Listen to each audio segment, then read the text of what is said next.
مہمان کا رزق ایک سچا واقعہ۔ بیان کیا جاتا ہے کہ کسی گاؤں میں ایک صاحب کا اپنی بیوی سے جھگڑا ہو گیا۔ ابھی جھگڑا ختم نہیں ہوا تھا کہ اسی اثنا میں ان کے گھر مہمان آ گیا۔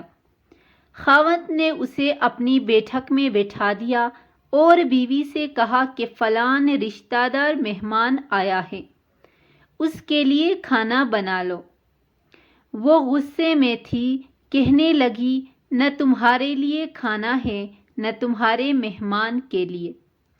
وہ بڑا پریشان ہوا کہ لڑائی تو ہماری اپنی ہے، اگر رشتہ دار کو اس بات کا پتہ چل گیا تو خواہ مخواہ خاندان میں بات ہوگی اور خواری الگ سے ہوگی، لہٰذا خاموشی سے آ کر مہمان کے پاس چپ چاپ بیٹھ گیا۔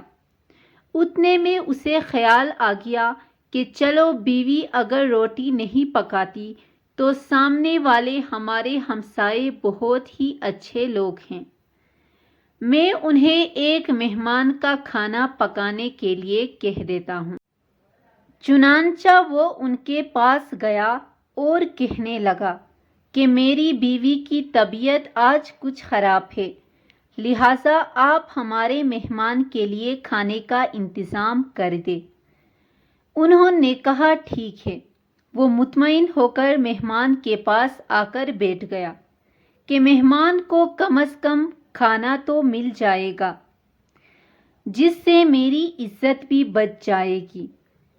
تھوڑی دیر کے بعد مہمان نے کہا کہ ذرا ٹھنڈا پانی تو لا دیجیے۔ وہ اٹھا کے گھڑے کا ٹھنڈا پانی لاتا ہوں۔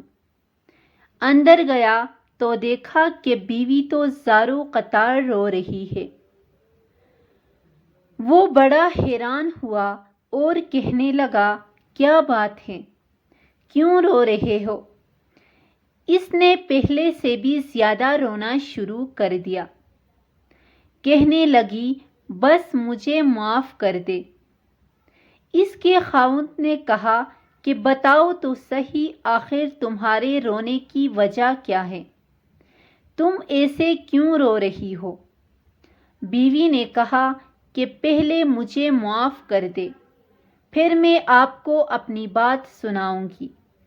خیر اس نے کہہ دیا کہ جو لڑائی جھگڑا ہوا ہے میں نے وہ دل سے نکال دیا ہے اور تمہیں معاف کر دیا ہے۔ پھر وہ کہنے لگی کہ جب آپ نے آ کر مہمان کے بارے میں بتایا اور میں نے کہہ دیا کہ نہ تمہارے لیے کچھ پکے گا اور نہ ہی تمہارے مہمان کے لیے کچھ پکے گا، تو آپ چلے گئے، مگر میں نے دل میں سوچا کہ لڑائی تو میری اور آپ کی ہے اور یہ مہمان رشتہ دار ہے، ہمیں اس کے سامنے اپنے جھگڑے کی پول نہیں کھولنا چاہیے۔ چنانچہ میں اٹھی کہ کھانا بناتا ہوں۔